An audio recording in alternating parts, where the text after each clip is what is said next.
bienvenidos nuevamente a nuestra escuela dominical. Qué bueno poder contar con su compañía para vivir esta reunión especialmente preparada para que Dios haga muchas cosas en nuestro corazón. Le invito a que iniciemos este tiempo orando. Bendito Dios, gracias por la oportunidad de estar juntos, sobre todo en torno a tu nombre. Porque qué bueno y qué agradable es cuando los hermanos conviven juntos en armonía. Y hoy reconocemos que esa armonía solamente la proporcionas tú, Espíritu Santo. Qué bueno, Señor de bondad, cuando nos congregas en torno a ti para enseñarnos tu palabra, para llenarnos de tu Espíritu, para suplir toda necesidad, pero sobre todo para darnos el denuedo, Señor de bondad, para seguir siendo una iglesia que se expande enamorados de tu nombre. Hoy te doy gracias, hoy te damos gracias, Señor, por esta oportunidad de estar juntos a través de la virtualidad, por tu presencia, Señor de bondad, que es abundante en todo lo que provee para nosotros. Gracias por nuestra familia Benecer, Padre de bondad, por nuestra iglesia Benecer Central, por nuestros pastores, Señor de bondad, por el equipo de trabajo de la iglesia. Porque todos, Señor de bondad, como miembros de tu cuerpo, Padre de bondad, entendemos que tu propósito para nosotros es siempre llevarnos de lo bueno a lo mejor y de lo mejor a lo excelente. Y lo excelente no es otra cosa, Señor, que estar contigo. Por eso hemos venido este domingo, Señor de bondad, como un domingo más. No a que sea, Señor de bondad, un domingo más, sino específicamente a que sea una nueva oportunidad de que tú, Espíritu Santo, actúes en medio de nuestros corazones. Gracias por este tiempo. Te pedimos de una manera muy especial que te muevas, Espíritu Santo, en medio de la vida de cada una de las personas que hoy han dispuesto su corazón para alabar tu nombre, para escuchar este mensaje de salvación y de sanidad, Padre de bondad, y que seas tú permitiendo que en nuestro corazón enardezca, Señor de bondad, tu mensaje de amor, de modo tal que no nos callemos, sino que llevemos, Padre de bondad, tu nombre a todo aquel que lo necesita. Bendito eres y bendito seas, Señor de bondad. Te pedimos que te quedes en este tiempo, Señor del cielo, y nos permitas disfrutar de todo lo que tú tienes preparado como el anfitrión. En tu nombre de amor, amén. Bien. Pues después de este tiempo de oración y de estar bien nutridos espiritualmente, yo le invito a que se disponga a alabar el nombre de Dios de la mano de nuestro ministerio de alabanza. Muy buenos días, mis amados hermanos, que el Señor les bendiga. Qué bueno estar en esta mañana juntos, aunque en la distancia, pero en armonía. Voy a invitarles a que alabemos al Señor este día maravilloso que hizo el Señor, para que le adoráramos, para que le exaltáramos, para bendecir su nombre y para proclamar con nuestros labios que el nombre de Jesús es poder, ese nombre que es sobre todo nombre, el nombre sobre el cual todas las rodillas se doblarán y dirán que Él es el Señor. Disponga su corazón y dígale en esta mañana: el nombre de Jesús es poder, el nombre de Jesús victoria es, el nombre de Jesús levantado está, el nombre de Jesús sublime es, el nombre de Jesús es poder, el nombre de Jesús victoria es, el nombre de Jesús levantado está, el nombre de Jesús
bueno tener un Dios poderoso y un Rey de reyes y Señor de señores, a quien esta mañana seguimos adorando. Vamos a decirle que Él es Rey sobre la creación, sobre todo lo que podemos disfrutar, ver en esta mañana. Él es Rey. Vamos con alegría.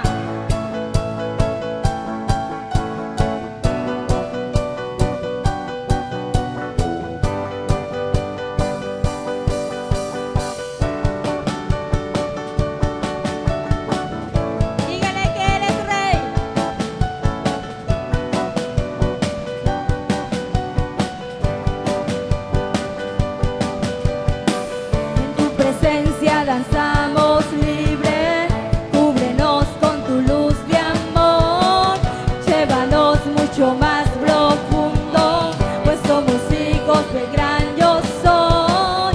Oh Dios, siempre con nosotros, susurrando restauración, haz de nuestro ser tu morada, tuyo somos. Tu iglesia clama hoy, abre los cielos con poder, enaltecido eres Dios, rompe tinieblas, brilla en gloria. Oh, oh, oh, oh, oh, oh.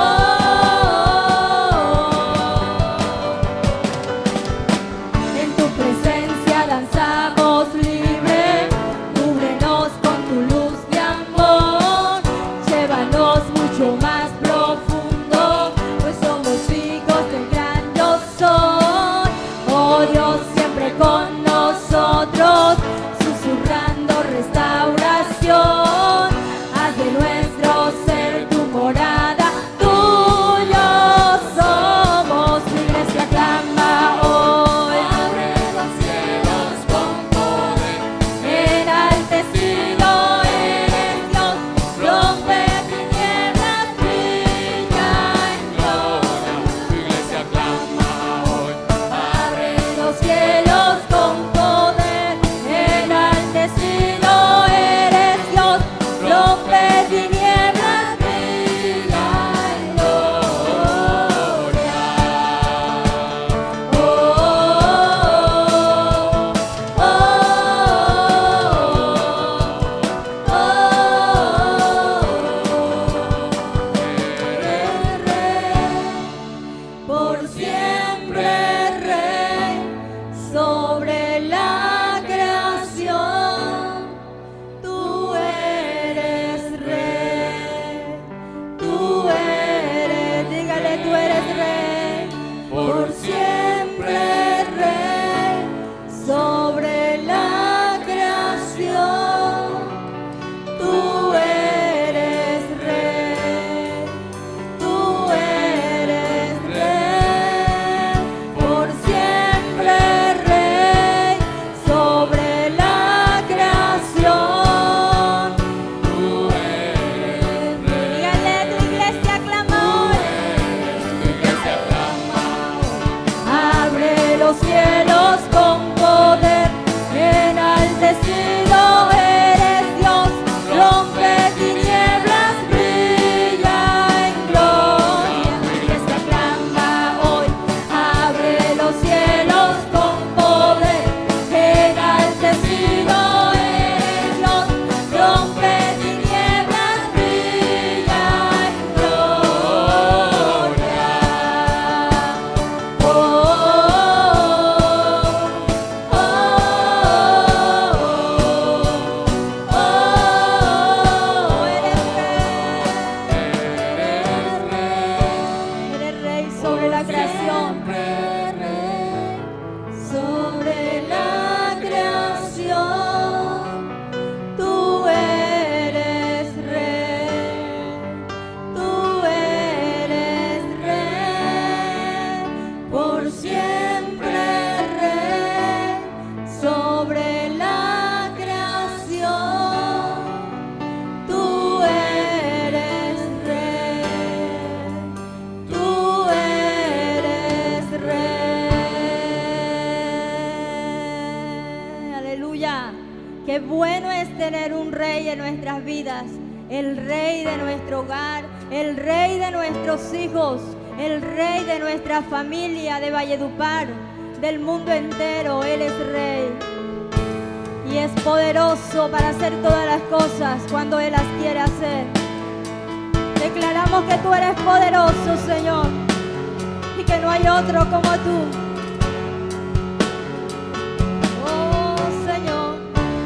Qué bueno eres.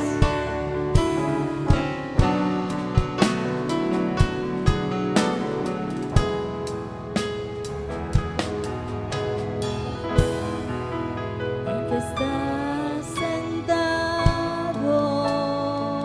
dígale en el trono,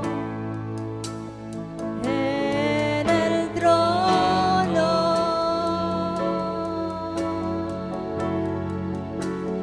Y al Cordero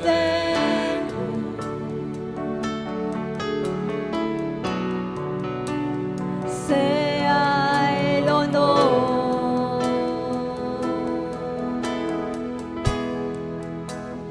sea la gloria, dígaselo, sea la honra,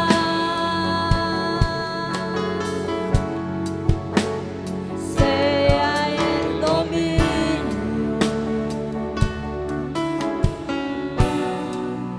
por los siglos de los siglos.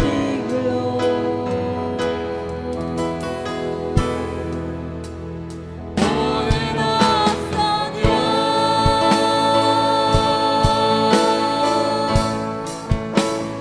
poderoso Dios,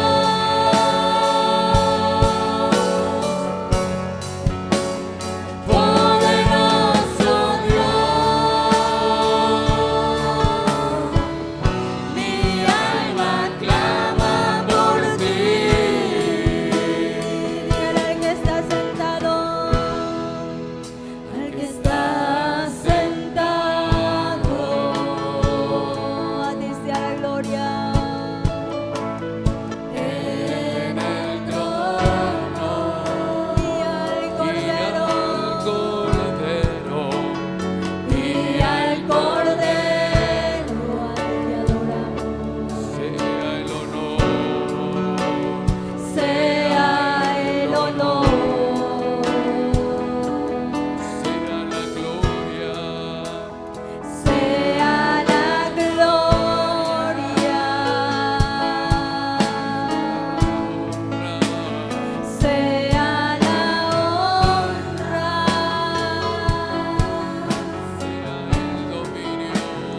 sea el dominio. Dígale por los siglos de los siglos.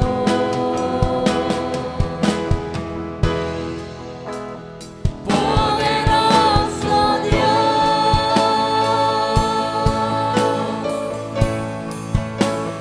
poderoso Dios,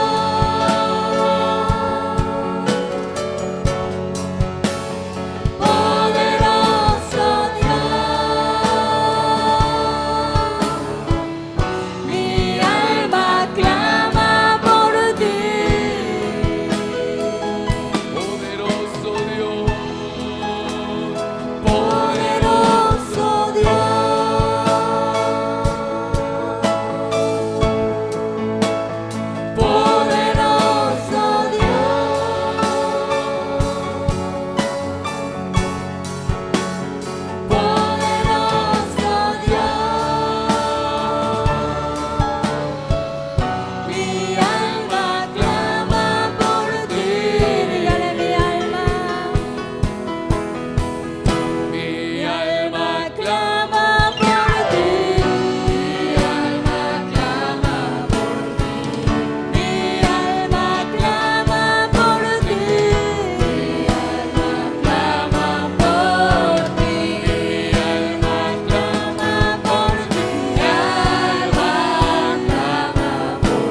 Así es, Señor. poderoso Dios. Aleluya.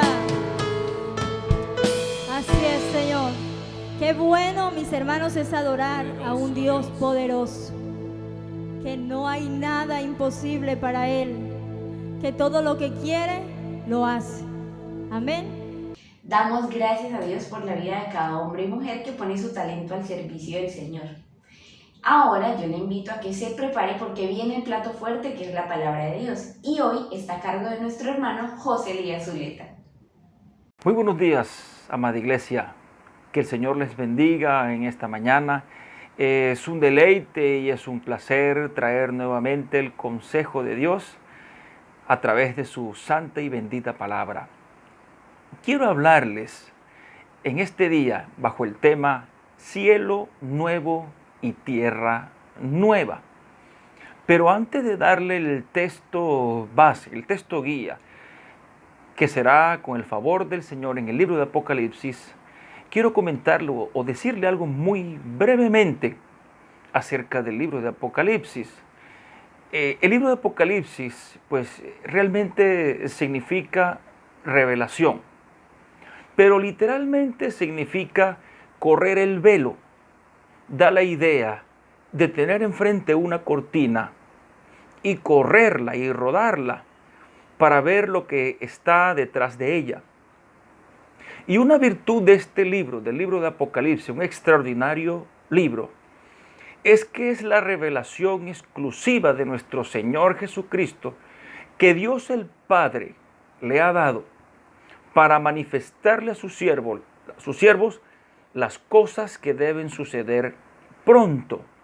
Es decir, desde el primer siglo de nuestra era hasta la consumación de los tiempos, o los tiempos eternos. Un escritor del siglo II, de nombre Tertuliano, que quizás de pronto lo hemos escuchado, en uno de sus escritos, dice la tradición, él comenta que el emperador Domiciano, que era el emperador que estaba en tiempos de Juan, quiso asesinarlo metiéndolo en una caldera de aceite hirviendo.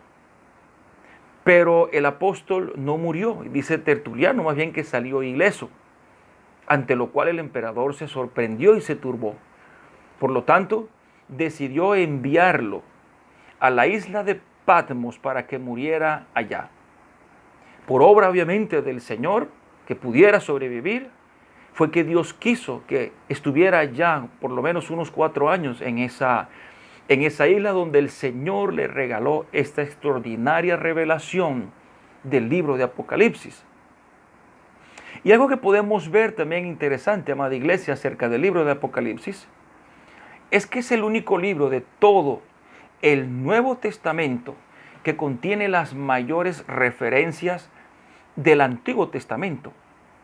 El libro de Apocalipsis no tiene más de 410 versículos, no lo tiene. Pero increíblemente contiene más de 500 referencias al Antiguo Testamento.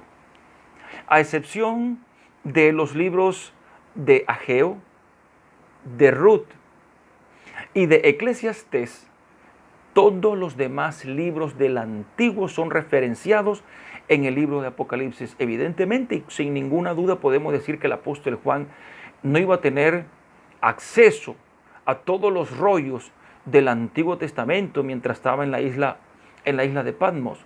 No, de ninguna manera. Pero sabemos que el Cristo glorioso, porque así lo dice el comienzo del libro, que es la revelación del mismo Señor Jesucristo que el Padre le dio, fue que le manifestó al propio apóstol para que quedara extraordinariamente plasmado en las páginas de la Escritura. Ahora sí quiero invitarlos, por favor, que me acompañen en la lectura de Apocalipsis capítulo 21, del versículo 1 al 8. Y así dice la santa palabra del Señor, inerrante e infalible. Vi un cielo nuevo y una tierra nueva, porque el primer cielo y la primera tierra pasaron, y el mar ya no existía más. Y yo, Juan, vi la santa ciudad, la nueva Jerusalén, descender del cielo de Dios, dispuesta como una esposa ataviada para su marido. Y oí una gran voz del cielo que decía: He aquí el tabernáculo de Dios con los hombres, y Él morará con ellos, y ellos serán su pueblo. Y Dios mismo estará con ellos como su Dios. Enjugará Dios toda lágrima de los ojos de ellos, y ya no habrá muerte, ni más llanto, ni clamor, ni dolor, porque las primeras cosas pasaron. Y el que estaba sentado en el trono dijo: He aquí, yo hago nueva todas las cosas. Y me dijo: Escribe, porque estas palabras son fieles y verdaderas. Y me dijo, dice el apóstol: Hecho está. Yo soy el Alfa y la Omega, el principio y el fin. Al que tuviere sed, yo le daré gratuitamente de la fuente del agua de la vida.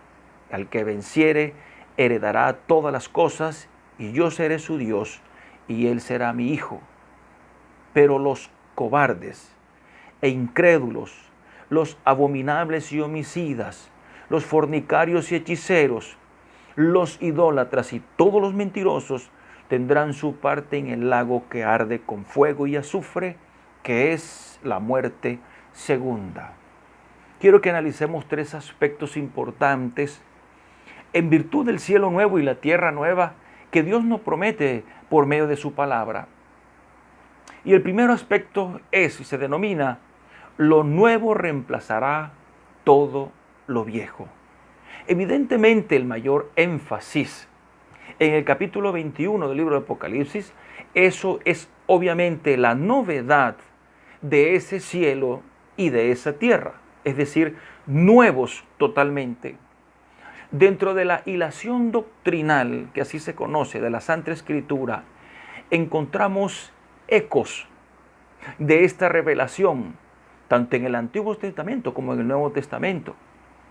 Está Isaías 65, que nos habla de unos cielos nuevos y tierra nueva. Y en segunda de Pedro capítulo 3, el apóstol también nos hace referencia y alusión a estas cosas que el Señor ha preparado para sus hijos. Y la Santa Biblia nos describe en los dos primeros capítulos de la Biblia, de una creación novedosa. Y también en los dos últimos capítulos de la Biblia, Dios mismo nos vuelve a hablar de unos cielos y de una tierra, evidentemente nuevos. Y los dos primeros capítulos, que evidentemente hago referencia al libro del Génesis, es porque el Señor trajo a la existencia en novedad que nunca habían existido, que se conoce como creación ex nihilo. Lo trajo de la nada, una creación absolutamente de la nada. Y Dios los creó como algo nuevo, como algo novedoso, en todo el sentido amplio de la palabra, solo por su poder. No como productos de una consecución de eventos cósmicos que fueron sucediendo a través de miles de millones de años. La Santa Biblia deja claro cómo realmente fueron las cosas creadas. Dijo una vez el filósofo Leibniz: ¿por qué existe algo en vez de nada? Pues la respuesta realmente la tiene la santa palabra del Señor. En un solo instante, por el poder creativo del Señor, Dios trajo a la existencia algo novedoso, al que se llamó cielo y se llamó tierra. Los judíos lo conocían así, pero evidentemente ya sabemos que es el cosmos, y evidentemente es la tierra donde el Señor nos ha puesto a vivir. Pero la Santa Biblia, el Nuevo Testamento del que estamos hablando, hace una clara distinción en sus terminologías con relación a la palabra nuevo. Y entre varios términos resaltamos dos específicamente. Uno, que es el término neo, creo que lo hemos escuchado. Así tenemos palabras como neologismo o neonato, que es un nuevo ser que nunca había existido, que ha sido traído a la existencia y que ha nacido nuevo. Aunque evidentemente los elementos con los que el neonato fue formado eran preexistentes. Pero también tenemos otro término que es el más utilizado en la Escritura, que es el término kainos, con K. Y la Biblia, que este es el más usado en el Nuevo Testamento, porque estoy hablando del griego, de términos griegos, hace unos ejemplos muy claros, como por ejemplo, un nuevo mandamiento, un nuevo nacimiento o una nueva criatura.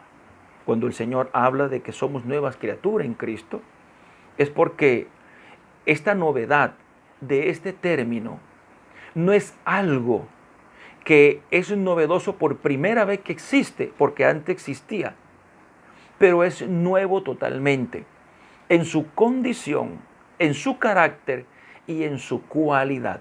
Por eso cuando la Biblia habla de nueva criatura, por ejemplo, usted y yo, veníamos existiendo, pero en un punto de la historia, el Señor nos salvó, perdonó nuestros pecados, y de ahí hacia atrás, el Señor deliberadamente no se acuerda de nuestros pecados, y nos trata como nuevos de ahí en adelante, en cualidad y en carácter. No me extiendo, obviamente, hablando acerca de la nueva criatura, porque es otro mensaje y otro tema. El punto es, para tomarlo como un ejemplo claro, es que este es el término kainos, que en este particular utiliza el apóstol el Juan cuando nos dice que él vio un cielo nuevo y una tierra nueva, en el sentido de que fueron renovados totalmente, de principio a fin. Y la razón fundamental por la cual serán renovados es porque fueron afectados por el pecado. Toda la creación, dice la misma palabra, el apóstol Pablo, que gime a una, como si fueran a un unísono, gime pidiendo la renovación. Y esto ha sido porque después de la desobediencia del hombre, de la caída de Adán y Eva, el Señor, por la promesa que le había dado al hombre, castigó al hombre y por lo tanto lo mismo sucedió con la creación. Pero llegará un momento en que será total y absolutamente renovada en su cualidad, en su condición y en su carácter. Porque gime con dolores de parto la hermosa creación del Señor. Y nada más claro para entenderlo que nuestras madres que han experimentado, aquellas mujeres que han experimentado lo que es un parto agónico. Y esta tierra gime producto del pecado, porque esta tierra está inundada de muerte, de enfermedad, de destrucción, de engaño, de inmoralidad, de idolatría y de tantas cosas. Desde el primer homicidio, cuando Caín mató a su hermano Abel, la sangre derramada en la tierra no ha cesado, no ha parado. Solo por darle unas estadísticas que tomé, e incluso algunos de la Organización Mundial de la Salud y hasta de la misma ONU de las Naciones Unidas. En el mundo cada año hay casi 500,000 homicidios sin contar los desaparecidos. Entre los dictadores que han existido como Stalin, Mao Zedong, entre otros, hay más de 120 millones de muertos asesinados en sus tiempos por enfermedades cardiovasculares, casi 20 millones de muertos por diversas enfermedades en el mundo, dice la OMS, más de 50 millones. Pero todo esto palidece ante el más grande, inimaginado, impensado y jamás comentado como el aborto. Solo Estados Unidos, desde la aprobación del aborto a principios de los años 70, más de 120 millones de muertos inocentes. Sin contar que desde que comenzó más o menos a principios de los años 1900, en la antigua Unión Soviética, entre comillas, la legalidad de este crimen, vamos rodando los 1.000 millones de muertos. No ha cesado de correr la sangre en esta tierra, producto del pecado. Y hablando, se ha aumentado el número de divorcios, el número de separación. Ha disminuido incluso el número de matrimonios en el mundo. Ha aumentado el número de los suicidios. Una legalización casi general del matrimonio de parejas en el mismo sexo. El aumento del consumo de las drogas, que hasta se habla de que el hombre perdió la guerra contra las drogas. Nuestro país aprobó hace poco una ley que prohíbe que los padres castiguen a sus hijos con la amenaza de perder la custodia.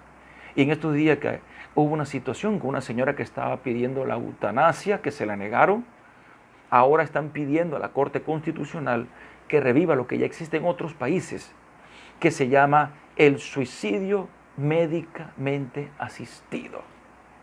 El ser humano que ha compuesto estas leyes y que para él es una libertad supuesta y que son unas leyes, él se siente bien aprobándolas y cumpliéndolas y hasta las aplauden y hablan de vivir en países democráticos para vivir bajo las leyes, supuestamente estas leyes. Ninguna de estas leyes que vaya en contra, ningún decreto, ni ley, ni constitución política, que las cartas magnas, aunque vaya en contra de la palabra del Señor, va contra lo que Dios ha establecido y nunca serán aprobadas por Dios. Miren cuánta muerte, pecado, cuánta perversión en el mundo. No me alcanza el tiempo para describir lo que está sucediendo, y las iglesias no escapan de eso también.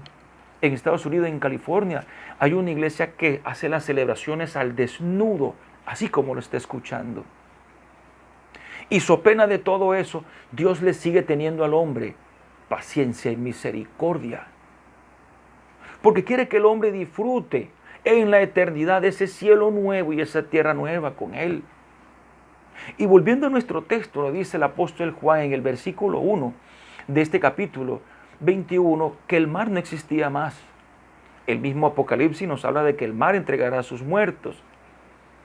Y aunque en el mismo Apocalipsis algunas veces el apóstol Juan nos habla de un mar como de cristal, la mayoría de las veces en la Escritura, en el sentido metafórico, el mar representaba, y también en el sentido simbólico, el caos y los poderes mundanos.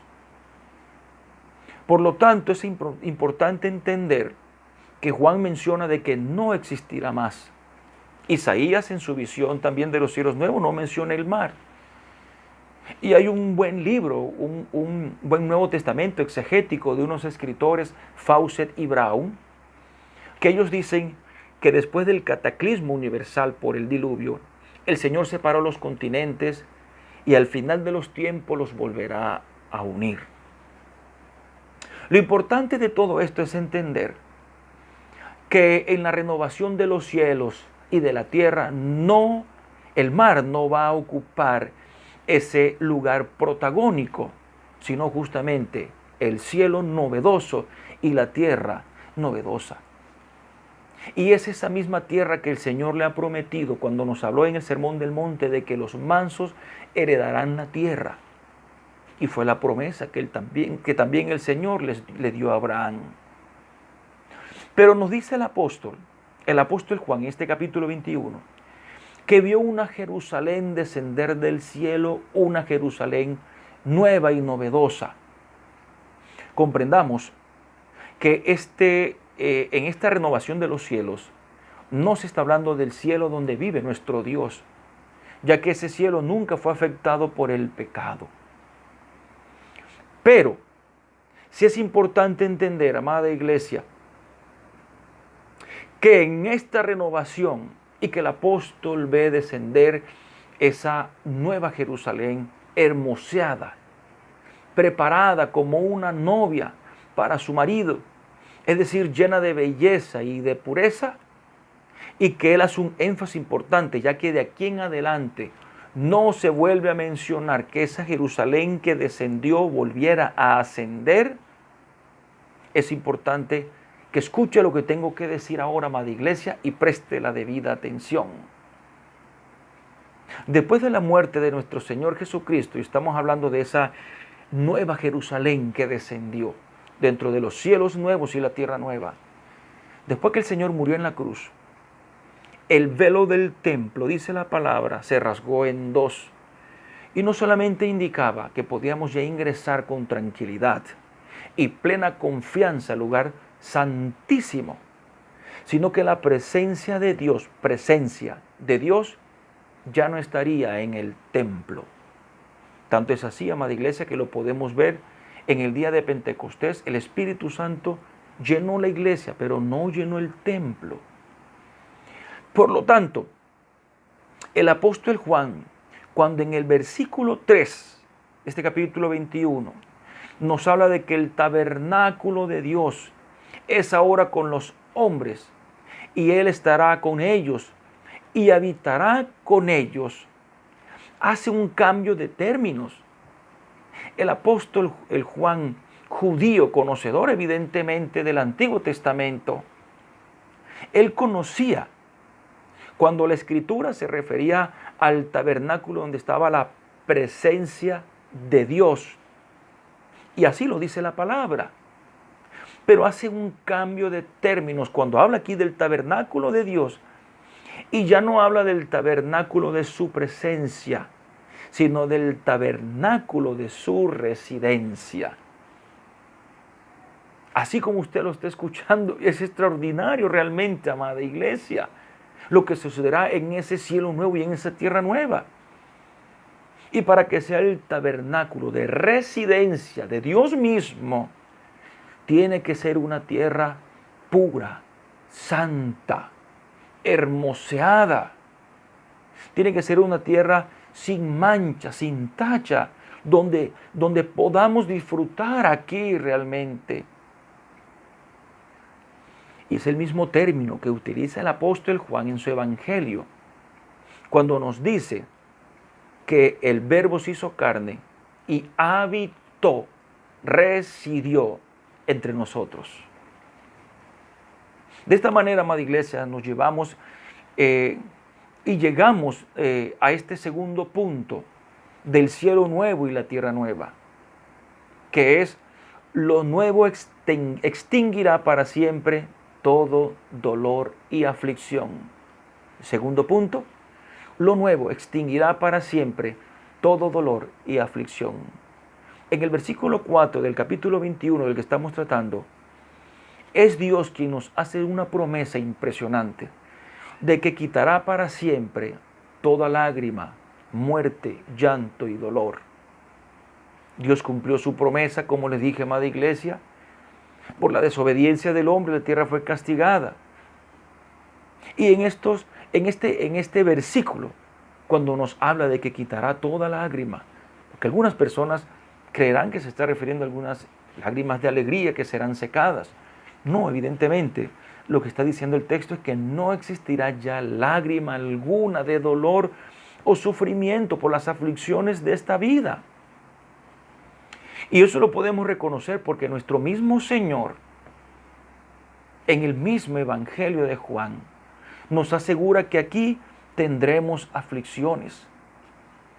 Y cuando uno busca aflicción para saber a qué se está refiriendo nuestro Señor Jesucristo, nos habla de angustia, presión, tormento, tribulación, pesar, sufrimiento, penalidad, dolor y muerte.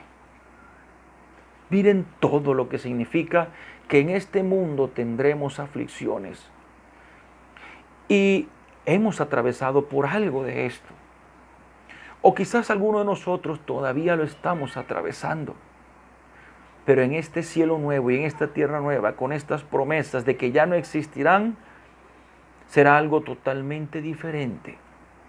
Jamás experimentado, amada iglesia. Y esto no es una utopía o fantasía cristiana. Es la verdad de la santa palabra del Señor.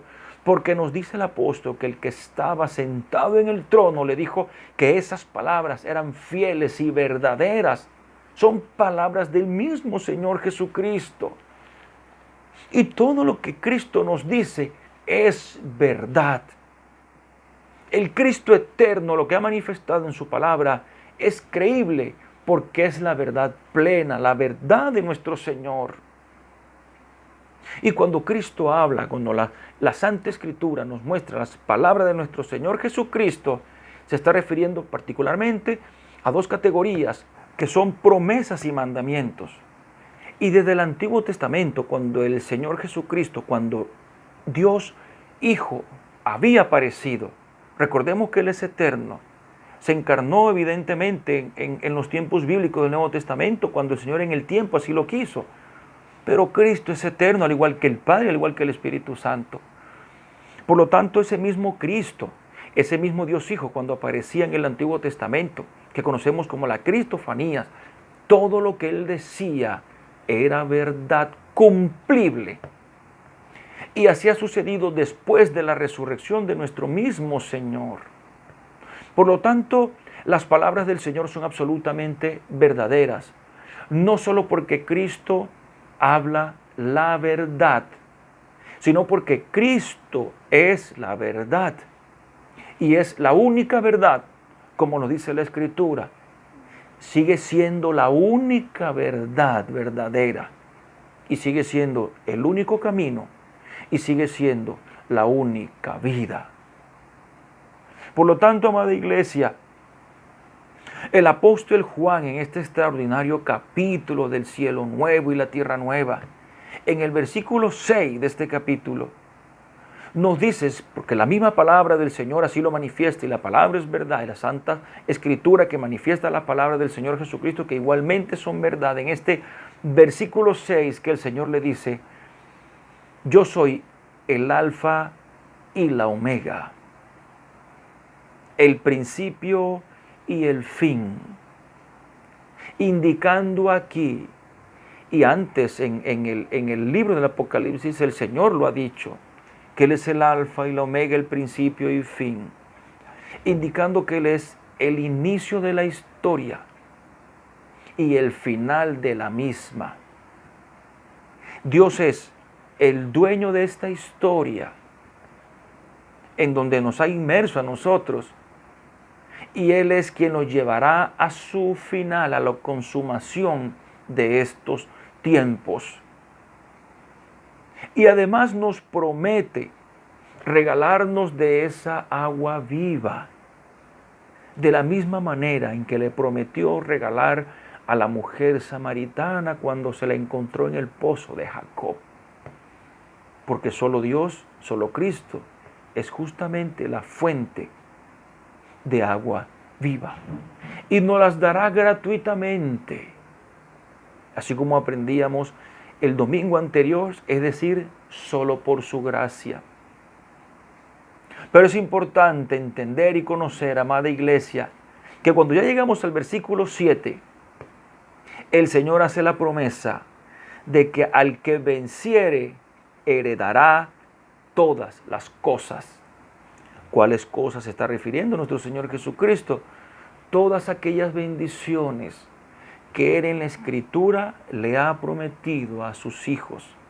Como un padre hace sus promesas para darle la herencia a sus hijos, de igual manera que el Señor nos ha prometido, así también nos las dará.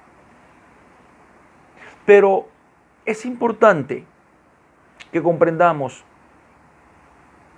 y cuando nosotros leemos al comienzo de Apocalipsis, del libro, las cartas a que le escribe el apóstol, las cartas, las iglesias a las que es dirigido precisamente, podemos entender que en cada una de las iglesias a quien se le dirige al comienzo de Apocalipsis, hay una referencia siempre al que venciere.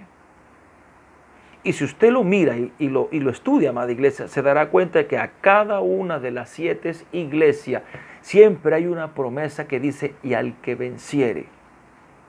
Esa es la promesa que nos está haciendo aquí también nuestro Señor Jesucristo. Y aunque Cristo ya venció, nosotros podemos saber que la guerra continúa, amada iglesia. Siempre estamos batallando, constante y permanentemente, contra el mundo, contra Satanás y los demonios.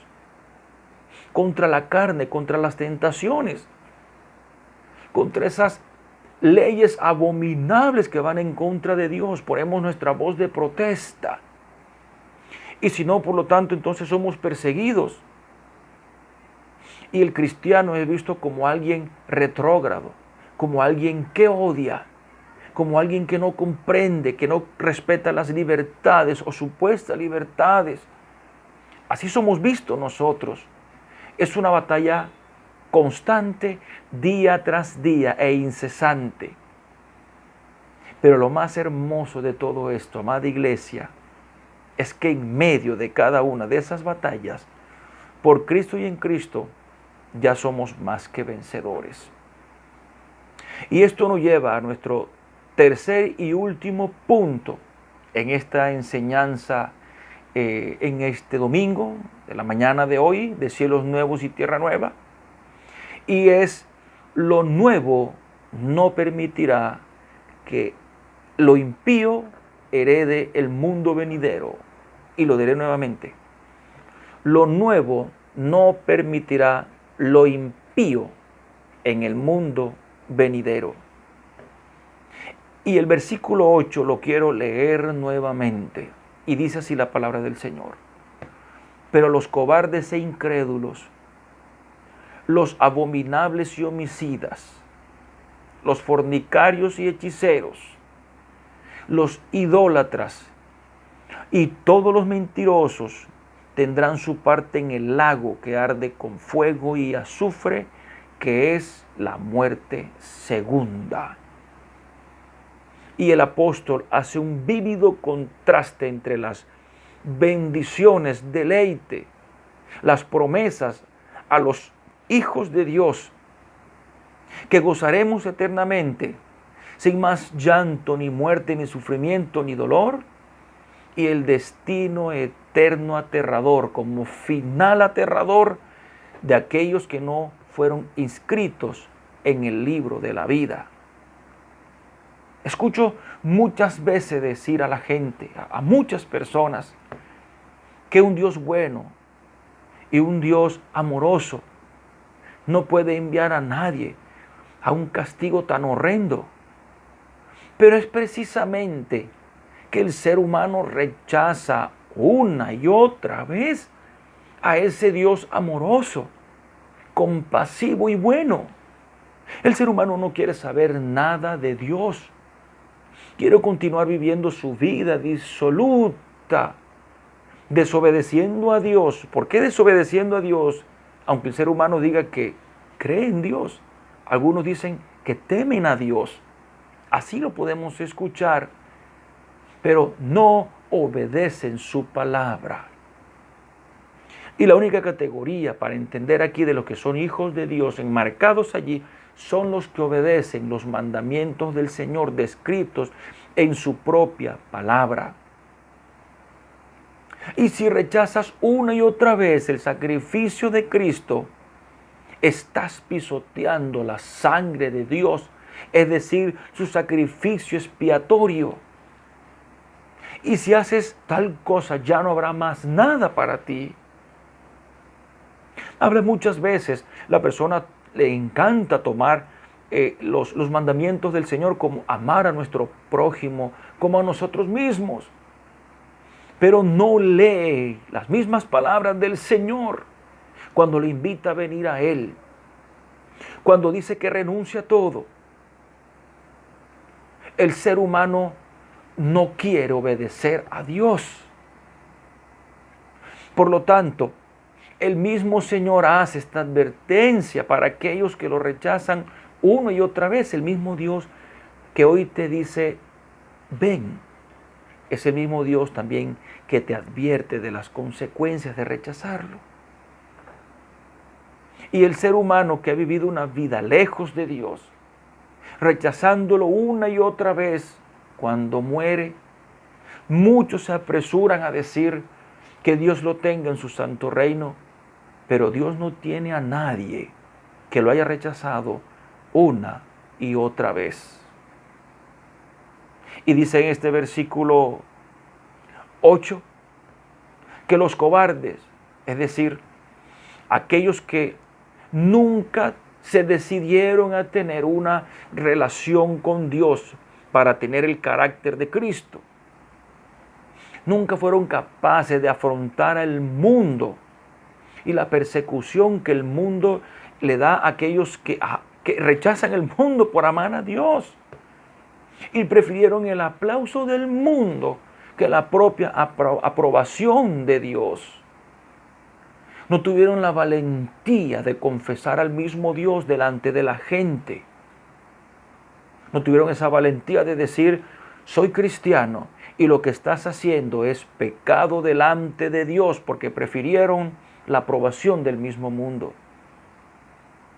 Y dice el apóstol el Juan en este versículo 8, refiriéndose a los incrédulos, que son aquellos que aparentaron serle fiel a Dios, pero jamás amaron y obedecieron sus mandamientos. Fueron hipócritas y desleales ante Dios. Este es el grupo a los que Dios le dirá al final, apártense de mí, porque no los conozco, nunca los conocí. Y nos habla también de los abominables. Son aquellos que aman una vida pecaminosa, de cualquier pecado, y que no están dispuestos a dejar esa vida y dejar ese pecado. Todo pecado es una afrenta contra Dios. Pero si amas tu pecado, decides esa vida, no tienes otro fin, sino el que más adelante yo voy a mencionar, y te darás cuenta cuán horrendo es. Y nos habla el apóstol acerca de los homicidas. Son aquellos que disfrutan haciendo el mal de alguna u otra manera. Y no solamente se los hacen a los demás, sino que disfrutan verlo, que también se los hagan a los demás. Nunca desean la paz con sus semejantes, siembran las discordias y viven de ella. Nos dice también la palabra acerca de los fornicarios. Son los que aman todo tipo de inmoralidad sexual y para ellos está bien y es un deleite. Son los que dicen permanentemente, vivan sus vidas y dejen que los demás vivan las de ellos y déjenlos en paz. Que hagan con sus cuerpos lo que quieran. Son las personas que se expresan de esa manera. Y para ellos está bien cualquier desorden o cualquier, como dice la Escritura, pecado. En términos sexuales, para ellos está bien. Es una supuesta libertad. Y nos habla la Biblia de aquellos que son hechiceros. Son los que practican todo tipo de magia y para ellos está bien. Y le llaman magia blanca, magia buena. Para Dios no existen esos términos bueno y blanco. Aman la santería, la cartomancia, la lectura de la palma de la mano. Les encanta el ocultismo, la comunicación con los muertos y todo tipo de prácticas similares. Y nos dice la palabra, los idólatras. Nadie puede servir a dos señores. Todo aquello que usurpe, todo aquello que quite el lugar de Dios en la vida de alguien es idolatría. Nadie ocupa el lugar de Dios en nuestras vidas, solo el mismo Dios. Mateo 19:29, no lo voy a leer, solamente quiero parafrasearlo. Dice el evangelista y casi que pone un reto acerca de aquellos que dejarían padre, madre, hijos, entre otras cosas, que no han de recibir más, incluyendo heredar la vida eterna, de lo cual estamos hablando aquí en esta iglesia, amada iglesia. ¿Acaso se refiere, Señor, a que abandonemos a nuestras familias, a nuestros hijos que Él nos ha regalado? De ninguna manera. Es para que sepamos y entendamos dónde está el lugar de Dios, que es el que lo ha dado todo. Cualquier usurpación es idolatría. amada iglesia. Y por último, habla de los mentirosos. Son aquellos que obviamente aman la mentira. Eso es su vida. Para ellos el fraude y la corrupción no tiene ningún inconveniente. Engañan una y otra vez y para ellos es normal. Aman lo que es falso. No les importa mentir para lograr las cosas, para dañar a los demás, para sacar ventaja. Están acostumbrados a violar la ley. Son mentirosos por naturaleza. El mismo Señor habla quién es el padre de la mentira. Y a pesar de todas estas categorías que al final nos habla el apóstol Juan en la enseñanza de hoy, a pesar de todo esto, el Señor ha prometido convertirlos en nuevas criaturas si te llegas a Él en arrepentimiento. Si no, mira lo que dice la palabra del Señor a los que aman esta vida y se gozan con ella. Todos estos, y aquí en estas categorías que he nombrado, prácticamente se ubica todo, porque nos habla inclusive de todo pecado. Todos estos tendrán su parte, es decir, su lugar apartado para ellos en el lago de fuego y azufre. Así nos dice también Apocalipsis 20:15, que el que no se halló inscrito en el libro de la vida fue lanzado al lago de fuego, donde Satanás y sus demonios, el falso profeta y la bestia, como nos dice la Escritura, serán atormentados, y dice el griego, serán torturados por los siglos de los siglos sin descanso alguno.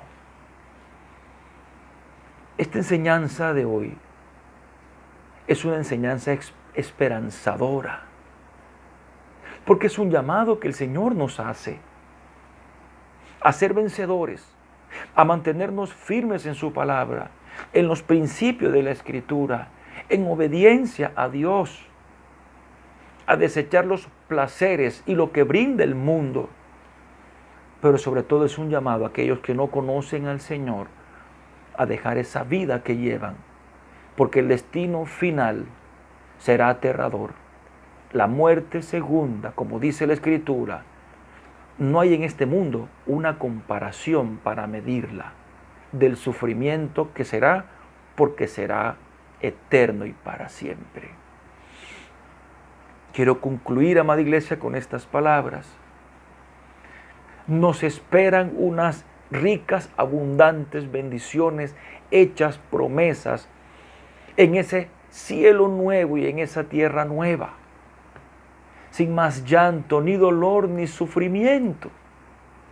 Pero esto nos insta a seguir predicando el Evangelio del Señor a toda criatura, porque es lo único que puede transformarlos y darles vida eternamente en ese cielo nuevo y en esa tierra nueva. Que el Señor nos siga bendiciendo, amada iglesia. Qué bueno poder disfrutar de la palabra de Dios como un refrigerio. Gracias a Dios por la vida de nuestro hermano José y por todo lo que podemos aprender a través de su enseñanza. Y a usted gracias por ser parte de esta escuela dominical y haberla vivido juntos para disfrutar como una sola familia que sigue siendo apasionada por Dios.